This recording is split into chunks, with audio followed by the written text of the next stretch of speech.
Supreme court के द्वारा अनुसूचित जाति और जनजाति के बीच में क्रीमी लेयर लागू करने का फैसला सुप्रीम कोर्ट ने दिया है।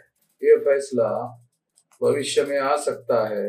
ये बात मैंने पहले ही जब ओबीसी को क्रीमी लेयर लागू किया गया था, उसी समय मैंने अनुसूचित जाति जनजाति के लोगों को इसके बारे में सतर्क किया था और उसी समय अनुसूचित जाति और जनजाति के लोगों को कहा था कि ओबीसी को क्रीमी लेयर का सिद्धांत लागू करना ये भविष्य में SC ST लोगों के लिए खतरा हो सकता है। आखिरकार वो बात सच साबित हुई। जो सुप्रीम कोर्ट में जजेस बैठे हुए हैं, उन लोगों के पास ये जानकारी नहीं है ऐसा नहीं है। उनके पास ये जानकारी है कि अनुसूचित जाति का जो परसेंटेज है 15% और 7.5%, वो 100% अभी तक फुलफिल नहीं हुआ है।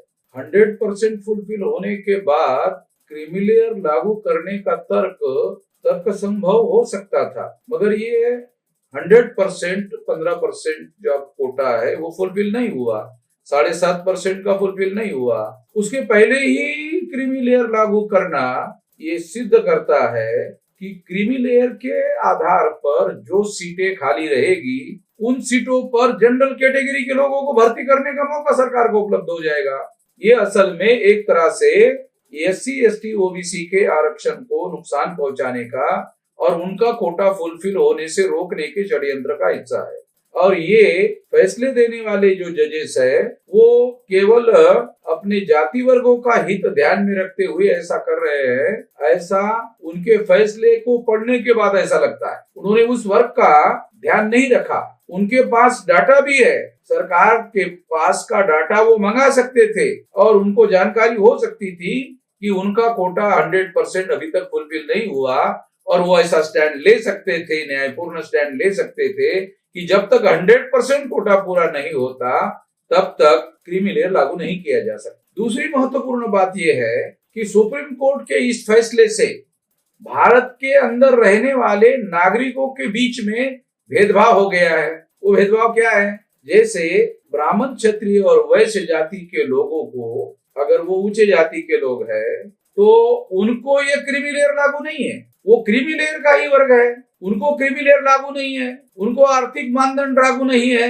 उन्होंने ये मापदंड लागू नहीं किया। उनको लागू करना चाहिए था कि जिनका एक निश्चित आर्थिक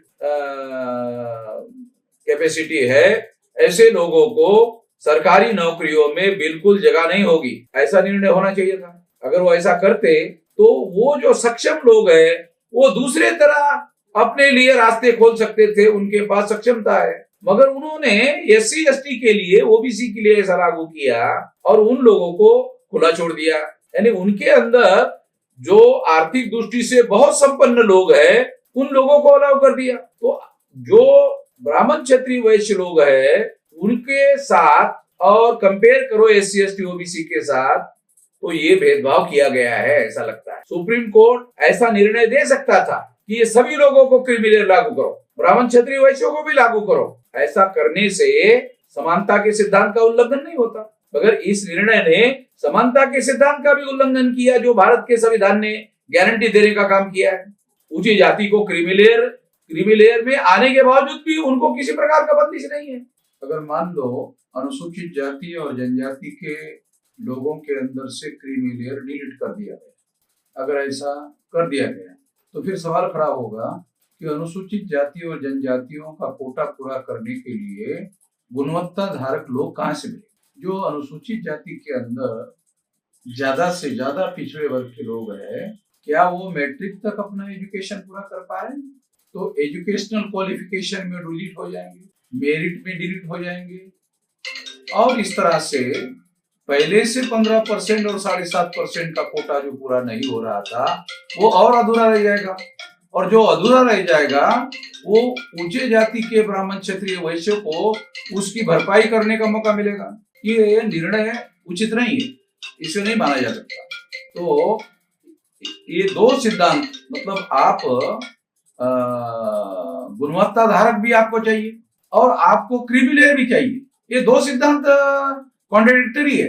अगर आपको क्रीमी लेयर नहीं चाहिए तो आपको गुणवत्ता धारक लोग नहीं मिलेंगे। और अगर गुणवत्ता धारक लोग चाहिए तो उसमें निश्चित रूप से अनुसूचित जाति के लिए क्रीमी लेयर लागू नहीं किया जा सकता, क्योंकि अनुसूचित जाति के अंदर थोड़े बहुत जो आर्थिक दृष्टि से सक्षम लोग हैं वही अपने बच्चों को हायर एजुकेशन दिलाने में कामयाब हो सकता है और उसके द्वारा कोटा पूरा हो सकता है। अभी ही कोटा पूरा नहीं है। अगर SC ST का कोटा अभी पूरा नहीं है तो पूरा होने के पहले क्रीमी लेयर लागू करने का तर्क ही जायज नहीं, 200% गलत तर्क है।